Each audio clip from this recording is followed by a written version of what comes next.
Thanks to the Daniels Ethics Initiative, thanks to UCCS, thanks for Warren for the invitation to speak with you today. Thanks to Tracy and Devin for coordinating the event, and thanks to Western Colorado University, I'm still trying to get used to that new name, for hosting the event. That's really good. Now, one thing that in all that 23 years of being in the Navy, I had a couple of staff assignments. I served on the Joint Staff, and I became pretty dependent upon PowerPoint slides. But when Warren told me this was a keynote address, I thought, well, I'm not going to be doing PowerPoints. But, you know, I didn't develop an over-reliance on PowerPoints, but just like I'll mention later when we talk a little bit about ecology and trade-offs and not being able to have up without down and so forth, I did develop a compensatory ability. I can tell you more than I really know about any subject. So bear with me there, and I will try to share that with you. Also, since this is my first event without a wireless mic, we're going to be learning together. And I do like to roam around a lot and try to keep you stimulated that way. Just follow me the way they used to have these music shows on TV, and you followed the bouncing ball to sing along. This is going way back before any of you remember. But one of the things that I've always had this real unique thing about is that the first time I do anything, it's pretty big. It's pretty monumental. For example, the first time I ever went to a Formula One race was in Monaco. I mean, that's pretty top shelf. The first time I ever went scuba diving, and there was a little bit of a lie involved there, the first time I ever went scuba diving, not even in a pool, not even in a training session, was in Cozumel. I did a reef dive. If anybody, I saw somebody in the word cloud last night, I think was a scuba diver. That's pretty primo scuba diving there. And somehow I survived it. And then this is my first keynote address. So we'll see how that goes. The one thing that I want to share with you is that when Warren asked me to come, I was like, what am I going to talk about? So I did like anybody else does these days. I started doing some research, and I got this idea in my mind that I started out with the symbol of a rope and climbing, and what the author Bernadette MacDonald called the brotherhood of the rope in her excellent biography of the leader of the first two American attempts at K2. And the thing that's really famous about especially the second attempt on K2 was there was a climber named Art Gilkey, got very ill. And they were almost all the way up K2 when they turned around. And this expedition leader, Charles Houston, which is a marvelous biography. If you ever get a chance to read it, please do. He was a medical doctor, like a lot of American mountaineers in the early days, very learned guy. Harvard was a big mountaineering center at the time. Brad Washburn, who went up to Alaska and took a lot of the early photographs of Denali and some of the mountains in Alaska, and was an accomplished mountaineer in his own right. Berkeley was a big center. So people who were really otherwise pretty smart, you could question their sanity about climbing up above 8,000 meters, but were very learned people. So Charles Houston was the leader of this expedition. Art Gilkey got very ill. They started back down, and there were 7 people in the expedition. Art Gilkey was in a litter. They were trying to lower him down, and somebody slipped and fell, and 6 people were about to plummet to their death till a chap named Pete Schoenig did what is called the Schoenig Belay. And it's a legend in mountaineering and in high altitude, high elevation alpine mountaineering. He stuck an ice axe into the snow, and with his own personal strength and the ice axe, he arrested the fall of 6 other climbers. And they got back. So that image of the rope, the brotherhood of the rope, the fraternity of the rope, the fellowship of the rope, sticks with me a great deal, and the way it relates to ethics is you don't lie on the rope. You have to have the principles, which are over here, that the Daniels Fund is emphasizing at this conference, and every day in everything they do. You have to have trust, you have to have transparency, you have to have honesty, you have to have faith in your teammates. You have to absolutely believe that they will be there when you need them. If you fall, you have to have absolute certainty that the integrity of the system is going to prevail and is going to keep you there, that the cam will hold, the hex will hold, the bolt will hold, the rope will stretch and not shock you, that the system will work. And the key variable in that system is your teammates. And the thing that you have to have in your teammates is your absolute trust. You have to be able to trust them that they will be paying attention when they're belaying you, that they will be paying attention when they place that piece of protection, and that they are keeping their mind focused on the task at hand. So that's a key element of the ethics discussion when I think about the rope and the symbol of the rope. So that's one pillar of what I would like for you to leave with, that you can carry with you all the time, is that systems integrity, or that fraternity, the fellowship of the rope. The second pillar of what I wanted to talk about is to think ecologically. And some of the panel discussion that was in here just about an hour or so ago, I really thought took a good approach at thinking ecologically, at looking at long-term value. But ecology, back when I was a teenager, a young teenager, that's when the environmental movement really started to gain traction in the United States. And ecology became a term which was almost synonymous with environmentalism.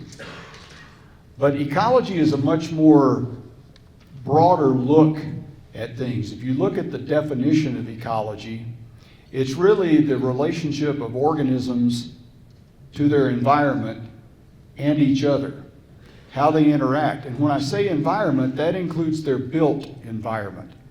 It includes things like roads and bridges, buildings, freight terminals, airports. It includes things like trailheads, like restrooms, like boat launches, like the amphitheater at the campground where the interpretive ranger gives a fascinating lecture on raptors to fascinated young people and even older people. It's all those sorts of things, and we need to think about them in terms of making the minimal impact that we can on the overall environment while we're still getting beneficial use for people. And when I think about ecology, when I go back to look for some touchstones, I think of Aldo Leopold. And I'm hopeful that many of you have heard of Aldo Leopold. He wrote a great book called the Sand County Almanac. He was an outdoors person and a bit of an environmentalist at the time. And I'm going to have to, because I can't memorize all these sorts of things, I'm going to have to look at these and perhaps read a couple of quotes verbatim to you, because they're important and they're worth sharing. But there are four laws of ecology, four general laws of ecology that Dr. Barry Commoner espoused back in the early 70s and the early days of the ecological movement. And they are, the first thing, there is one biosphere, and everything in that biosphere is related. What affects one affects the other. And that's kind of the idea that if a habitat is no longer safe for the boreal toad, then there's probably something else it isn't safe for. And the boreal toad is important in the entire web of the ecosystem because it may be a sentinel species for something that we don't even know about later on, but there also may be some beneficial purpose of the boreal toad being in the ecosystem. There may be some concept that we haven't even figured out yet There may be some pharmaceutical benefit. There may be some other sort of benefit that we have yet to learn about. So everything is related in the biosphere. It's a web, and what affects one affects the other. The second principle is nature will ultimately win. Nature knows best. If we don't manage our forests well, if we don't manage the environment well, if we don't manage the climate well, then we have things like beetle kills, we have things like rust diseases in other plants, we have things like global warming, we have all these other sorts of consequences that we can't really foresee. We can build levees, we can do all sorts of other things, but ultimately those things will come down over the centuries or over a long period of time. The third principle of ecology is that everything has to go somewhere. You can't throw anything away. If it goes into a landfill, it's going into a landfill. Now, the current debate in the outdoor business, in the manufacturing aspect in particular, is that how many times can you use something before it gets to the landfill? But ultimately, you're delaying things unless it is totally compostable, totally biodegradable, or it returns to its primal elements, then ultimately it's going to go somewhere. And that's how that Pacific gyre that somebody mentioned earlier is generated, because there's all this plastic out there. And it's having a detrimental effect on the environment and on the Pacific ecosystem. And then the fourth principle, it's like, if somebody sends a text and they're signing off, they'll put TTFL on there, like ta-ta for now, or ta-ta for later, or whatever, something like that. There's an acronym that goes back a long way, and it was pronounced TANSTAFL. And what it stands for is there ain't no such thing as a free lunch. And that means in the ecosystem or environmental discussion is that there are trade-offs. And that's what I was alluding to or foreshadowing when I said that when I used to use PowerPoints a lot, the compensatory capability I built was that I can tell you more than I really know about anything. But there's no such thing as a free lunch. Electric cars, what are some of the trade-offs there? Well, they require high-capacity batteries. They require batteries that depend on rare earth metals, and those metals have to be mined. Those metals come from some remote locations. They have to be shipped. They have to be processed. They have to be manufactured. And the electricity that charges the electric vehicle has to be generated somehow, either through natural gas, which has to come up out of the ground, and it may involve the F word, fracking, or it's generated by coal, or it's generated by nuclear power, or it's generated by wind, which isn't totally harmless, because those are physical structures. Those things have to be built, those things have to be shipped, those things have to be erected, and we know that they present a threat to bird populations. So there are trade-offs. There's no such thing as a free lunch. Wonderful fleece gets into the laundry water. It flushes out through the drainage system, and it winds up, gosh knows where, in the water systems, in our streams, maybe even in the Pacific gyre somewhere. So that's something that needs to be kept in mind as we think about what is our environmental ethic.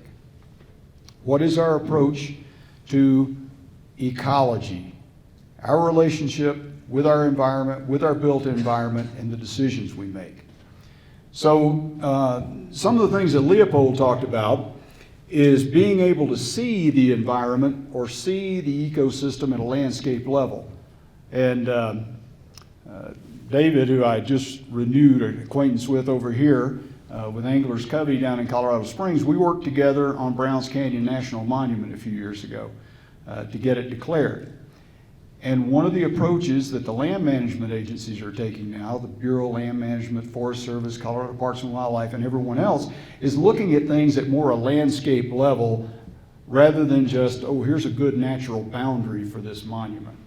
but looking at how the wildlife migrate in and out of the area, where the water flows come in and out of the area, the weather patterns and all those sorts of things, and trying to address the management of the land at a landscape level, rather than just what seems to be good, a good natural boundary or a good property line or that sort of thing, and how to mitigate those impacts. So looking at things on a landscape level and thinking about them in macro terms. So what does that mean to us as leaders or participants in the outdoor industry, or in outdoor recreation, or in the outdoors writ large? And the three pillars, the one about ecology and looking at things that, ecologically, and thinking about the rope, and thinking about systems integrity, and thinking about trust and ethics and what have you. When we consider those things, whether you get into publishing, whether you get into manufacturing, whether you get into sales, whether you get into product development, whether you're a retailer, whatever role or function you play in the outdoors business, or even if you get into politics later on, you're in advocacy, you're a county commissioner, whatever you do, try to think about those things at a landscape level and understand that there are trade-offs. That whatever you do will affect other parts of the ecosystem. Either the social part of the ecosystem, the physical part of the ecosystem, the natural part, whatever. Somewhere there's going to be trade-offs, and you have to realize that. And that's one of the tough parts about being in politics or being a county commissioner. I had to cast a vote the other night that I did not really like. I don't really like thinking about it now. It was something that if you look at it on the surface, the community really needs it. If you look at it in terms of affordable housing for people, the community really needs it. But we have code restraints, we have things we have to adhere to, we have other interests for the people in the neighborhood. They have concerns, they have property rights, and even though it looks kind of easy until you're in the chair, there are times when there are trade-offs. So keep that ethical compass and keep that in mind as you're approaching the outdoors business and your involvement in outdoor advocacy, whatever role you have to play there. The third point that I wanted to mention is cultivating empathy. I think, as I was telling somebody a few weeks ago, I think we have empathy deficit disorder sometimes in our country. And this is something that there's a growing awareness in the outdoor business about it. I read a column somewhere not long ago in an Outdoor Industry Association journal or someplace about it's almost an elitist attitude about things. And I fell victim to it a lot of times in my own shop, in my own endeavors. It was like I wanted everybody to be there. All my customers should be able to climb 512D, be an 8,000 meter mountain climber, be a hardcore downhill mountain biker, be able to ski in the Olympics if they wanted to. And of course, they're all on pro deals and they're not coming into my shop anyway. Sometimes the biggest step, the most courageous step that anyone can take if they want to be a hiker, if they want to go out birding, if they want to just walk in the woods, is to step into an outdoor shop. Because they know, or they think, their perceived fear and perception shape reality for people, that it is an elitist place. That if they go in there and they say, I want to take up rock climbing, but I know absolutely nothing about it, that there's going to be several young people, old people, experienced people hanging around in there that are going to make fun of them, that are going to be intimidating, that are somehow going to put them off from what their goal is. Now, people used to ask me, well, how did you get into the outdoor business? And I'll be honest, I got into it because of a passion for the equipment, for a passion for the activities. I sold my shop 6 years ago, and people ask me if I ever miss it. And I do. I miss it every day. But the number one thing I miss, the thing I miss most, is the interaction with customers. It's the people. There were people I saw once or twice a week. They came in just because sometimes I thought they didn't have anything to do. And they were, at times, you know, it's like, well, I've got other things I need to do. I need to be writing orders. I need to be doing some inventory. I need to be writing a column for the paper or something. I need to be doing something to build my business. And, you know, and Joe here just wants to come in and chew the fat. Well, that was important to Joe. And I had to become tolerant of that. And I've often wondered that why do people get into retail? Well, it may be for different reasons, but I'll tell you why they stay. They stay because they enjoy helping people solve a problem.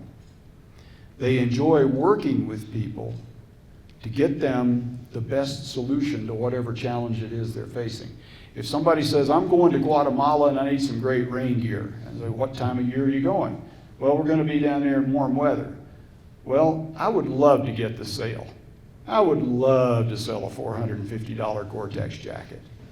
But you know, the other approach to hiking in Guatemala during warm weather is just don't worry about it. You're going to get sopping wet. So just wear things that dry quickly. And then every night, hang them up and hope they dry overnight. And sometimes, you know, that's the best solution.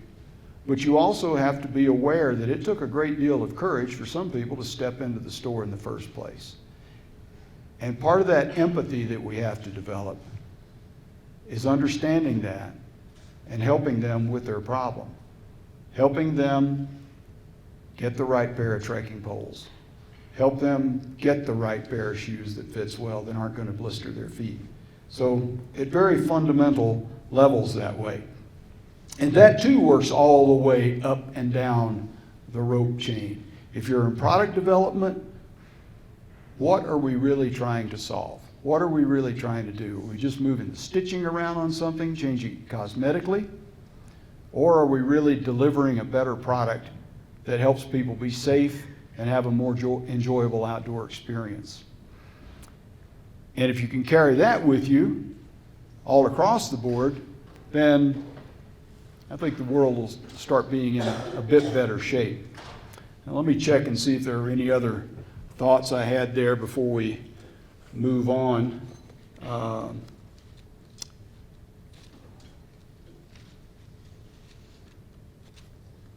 Let me reach back to the ecological approach about something very quickly, and then I'll share a few thoughts with you about something we're doing over in Chaffee County. And this is important enough that it bears being read. Aldo Leopold said that our outdoor ethic should be an ethic that presupposes the mental image of the land as a biotic mechanism.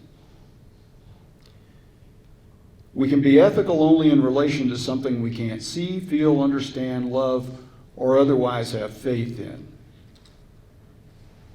So think of the land as a system, and a system needs to have feedback loops, a system needs to be closed, and a system needs to utilize those feedback loops in order to maintain system integrity. So think of it kind of like an electrical circuit. If there's an open in the circuit, as electrical people talk, then the circuit isn't complete and it's not going to fulfill its function. And that's the way an ecosystem needs to work.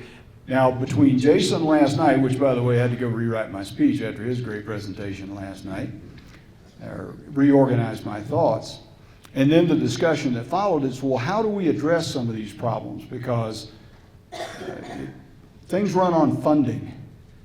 You know, the thing that keeps a Navy jet fighter in the air isn't fuel, it isn't thrust, it isn't aerodynamics, it's funding. You cut the funding off, that plane doesn't fly. And so what builds parks, what funds open space, what develops trailheads and toilets and boat launch facilities and all those sorts of things that we need to enjoy the outdoors, what helps maintain trails, what helps us treat erosion problems, what helps us do all that stuff is funding. And as was mentioned last night, and I'm sure in some of the panel discussions, our land managers are being starved silly. They have increasing challenges, they have increasing demands, they have a growing number of visitors, yet their resources are being drained away. Now I have my own views as to what's behind all that, and I think it's being done with purpose and intent, but we have to make up the difference, either through volunteer work or something. So over in Chaffee County, we had a program called Envision Chaffee County. It's kind of like those of you who are familiar with Gunnison, there was the One Valley Project.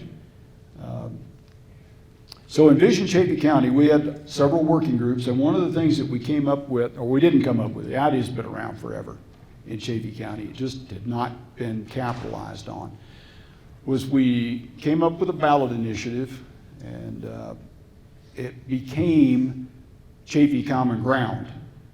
And it's a 0.25% sales tax across the board, no sunset in the county. In this first year, we expect it to generate a little over $1 million.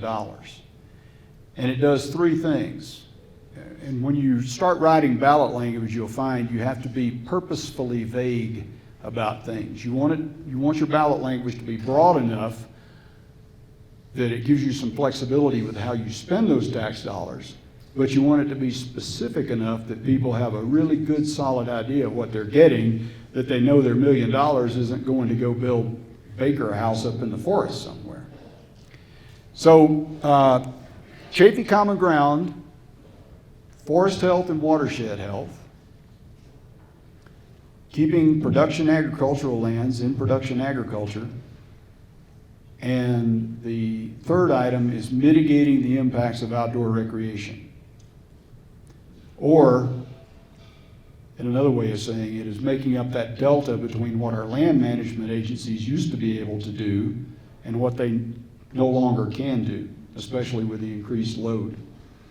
So the questions were asked last night, what can we do? That is something we did. The county commissioners had to authorize it to be on the ballot. We were vocal in our support of it. We were out in front with it, and we got it passed last year. Now, some people over in Chaffee, especially the ones that help formulate the actual ballot language and everything over there, think we're the only ones that ever came up with this. These programs are all around the West. If you read High Country News and some others, they're just done somewhat differently.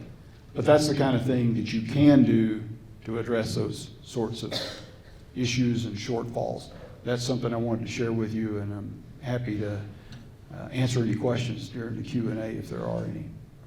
So those are the three pillars that I wanted to share with you, looking back on a lifetime of starting out just hiking in the woods in the Boy Scouts and growing up in the country, and then coming up through the environmental movement, becoming a public lands advocate, being in the outdoor business, and then being an elected official.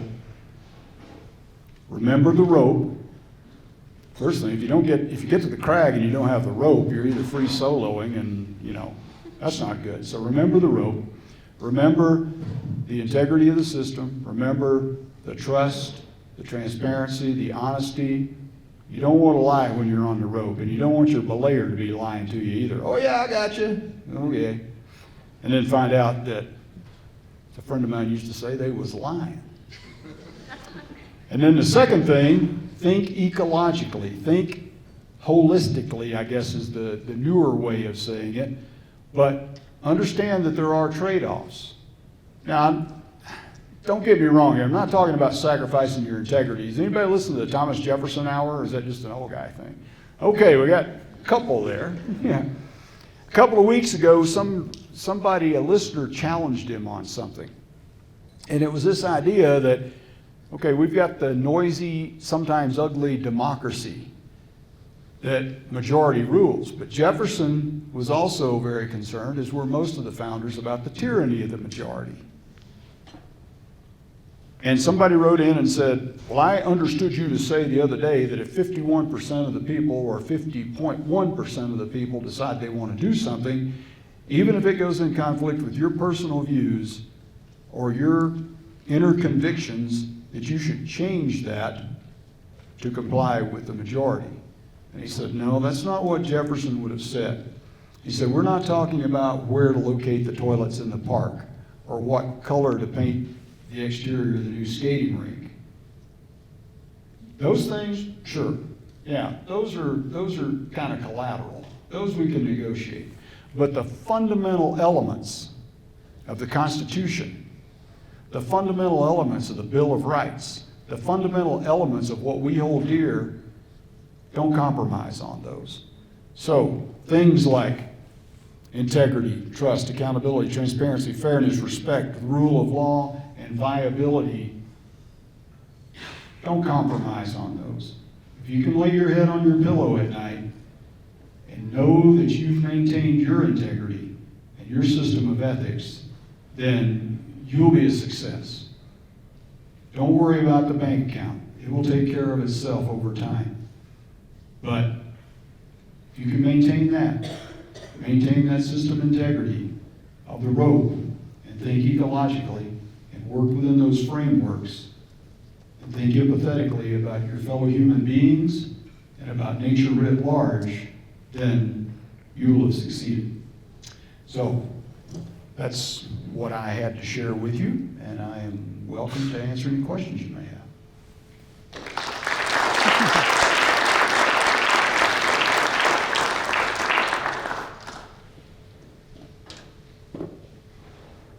Anyone? Okay.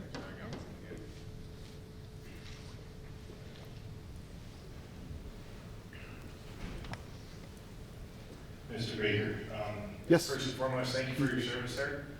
I had one thing I take away from what you said, the honesty to the customer. You know, could I sell that $400 Gore-Tex? You know, and that's a huge ethical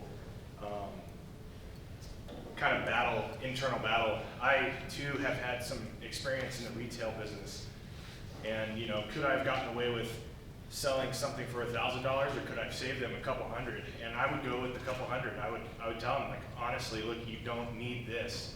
This is where you truly need to be. And like you said, the bank account will take care of itself. With those pillars, like you mentioned, kind of pillar number 2, keeping those frameworks. Do you see our generations heading for something better or worse currently with those pillars, keeping that integrity, that keeping those frameworks? Well, first, thank you for the question.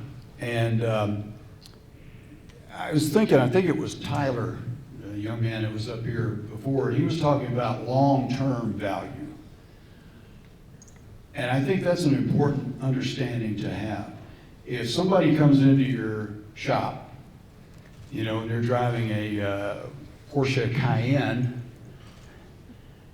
and they come in and they're wearing a North Face Summit Series down jacket, you know about what that jacket costs and everything, and they're asking you about some product or another, and you start hearing ka-ching, ka-ching, ka-ching dollar signs, it may be time to get back into battery, but you also have some idea about what that customer can afford and what their tastes are. So I certainly don't think there's anything unethical with showing them, that person, the Arc'teryx or something like that. But if somebody comes in and, you know, they're my parents' age and they're not super fit, they're clearly on a budget, and they say they just want to go out and walk down the river trail in Buena Vista and see the birds and experience the river, then you also have certain elements of qualifying that customer just based on your own observations there. And even though they may be well off or whatever, I think you want to address what their real need is. And then hopefully, even though they're a bit elderly, either they will say something to somebody, they'll say, you know, I went into that shop down here and I really had a good experience. And those people are great, they took care of what I needed, they didn't try to upsell me too much. You're developing longer term value. You're developing repeat customers. And sometimes that repeat customer may be Joe, and he just wants to come in and tell you about the transmission he's rebuilding in his 57 Thunderbird. But Joe comes in the door, and Joe tells other people. So, don't get me wrong, I don't think any of us are going to wind up with 2 houses in the Hamptons and an 8 tennis courts out back or anything. That's truly the exception. But I think we know that we're always going to have a pretty good income if we treat people right. I still have faith in that. I think this conference, I think, is a big plus. I think it shows that people are thinking about it, and then you can go on and talk about it and share it with people. There are times I get discouraged at my age. I look back at things. I look back at where the country was in the 60s and 70s. I think about what our priorities were. I think about the course we were on then. Certainly, we had some shortcomings. We had some problems. We had some real bad issues. But it seemed like we were on the right course. And I have to think that this generation is going to make a course correction and get back on it, because otherwise the alternative future is just too terrible for me to contemplate. So thank you again for your question. Thank you.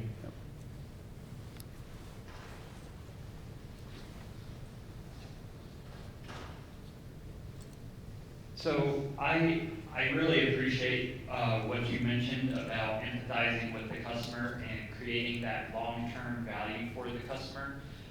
In today's day and age, and we heard from some of the panelists earlier how their business model has changed to a more direct-to-consumer sort of business model, and with the advent of online marketplaces, what sort of strategies do you think businesses and startups can take to really empathize with the customers and create that long-term value while they're selling direct to customers they never see or never talk with?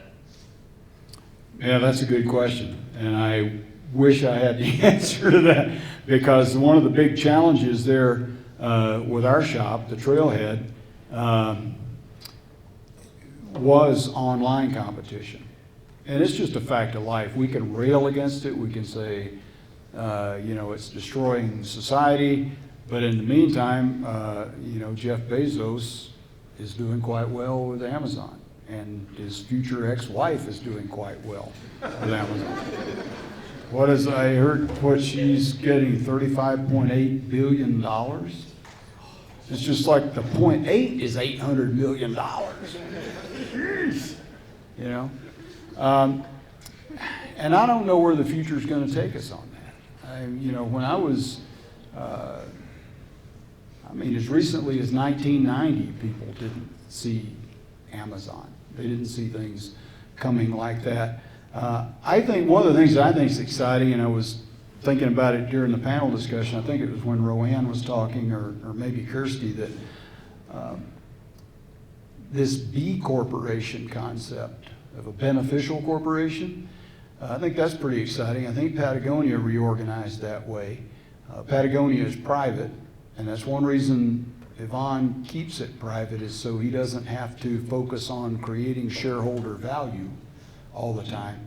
But a B Corp, the B stands for beneficial, and it's the company's charter, the company's mission is to benefit society, or to benefit whatever causes they want to support. If it's 1% for the planet, if it's Leave No Trace, if it's anything like that, if it's the Wilderness Society or whatever, that is their mission, is to generate profit in order to do philanthropic work.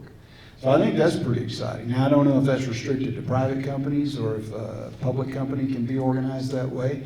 There are people who, my wife and I have a really, really, really modest investment portfolio.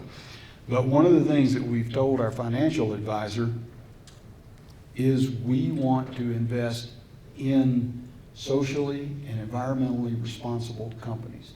We want to, no tobacco or any of those sorts of things to the extent possible.